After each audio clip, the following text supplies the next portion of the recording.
ஒரு 10 நிமிஷம் கை தட்டினோடனே பயங்கரமான பெயின். உண்மையிலேயே சொல்கிறேன், இதுக்கு மேலே தூக்க முடியாது. பாஸ்டரையாக தான் எனக்கு இந்த 1.5 வருஷமாக கொஞ்சம் கொஞ்சம் மேலே கதவை தாப்பா திறக்க முடியாது. பாஸ்டர் தான் திறந்து விடணும். கனமானது எதையும் தூக்க முடியாது. ரொம்ப கஷ்டப்பட்டேன். இந்த கழுத்தோட இந்த ஒரு கை ஃபுல்லாக, இந்த முதுகு ஃபுல்லாகவே பெயின்.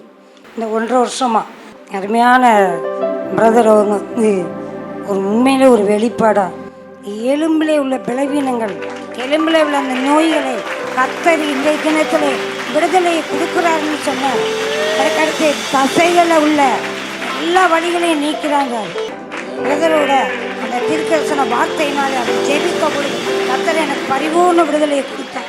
கர்ப்பப்பையில் கட்டியிருக்கிறாங்க, வயிற்றில் கட்டியிருக்கு. நான் ஒரு டாக்டரை கன்சல்ட் பண்ணி போனால் 4th ஸ்டேஜ் ஆயிடுச்சு அப்படின்னு.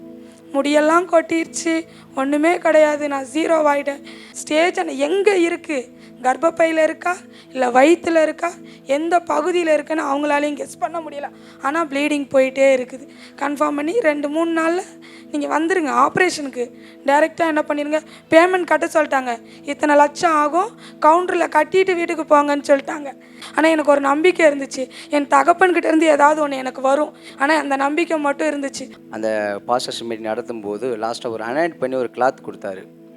இதை எடுத்துகிட்டு போய் நீங்கள் ஜெபம் பண்ணுங்க, இதுலேருந்து வல்லமை புறப்பட்டு ஹீலிங் உண்டாகும் அப்படின்னாரு. அந்த கர்ச்சீஃப் வச்சா அடுத்த நிமிஷம் அப்படியே பிளட்டு சதை அந்த கட்டி உடஞ்சி வீடே நிறைஞ்சிது.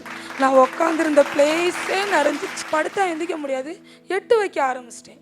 கை தூக்க முடியாது, கை தூக்க ஆரம்பித்தேன். சரி செக் பண்ண போகலாம். இவர் சொன்னார், இல்லைப்பா இல்லை டாக்டர், சும்மா செக்கப் பண்ணிட்டு போகலாம் அப்படின்னு. இன்னும்மா சொல்கிற, சாகிற சிச்சுவேஷனில் இருக்கிற என்ன வந்து செக்கப் பண்ணிட்டு போகிறேன்னு சொல்கிறியே அப்படின்னா, படுமா எதுவுமே அவருக்கு தெரியல. உடனே 10-15 டாக்டர் என்கிட்ட கூடிட்டாங்க. கூடி என்ன நடந்துச்சு அவங்கள கூப்பிடு இவங்கள கூப்பிடுறாங்க. நான் ரிலாக்ஸாக படுத்திருந்தேன். எனக்கு தான் தெரியுமே நான் ஹீல் ஆகிட்டேன்னு. நான் ரிலாக்ஸாக 2 கையையும் உயர்த்தி என்ன வார்த்தை சொன்னார் தெரியுமா, நீ கும்பிடுற கடவுள் நல்ல கடவுள், கடவுள் நல்ல கடவுள்.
நாங்கள் உயிரோடு இருக்கிறது, நாங்கள் வாழ்கிறது, நான் வந்து இங்கே இருக்கிறவங்கள்ட்டையும் சரி, நான் பார்க்குற பாஸ்டர்ஸும் சரி, நீங்கள் வாழணும்னா நீங்கள் இந்த ஒரு சத்தியத்தை கேட்கணும்.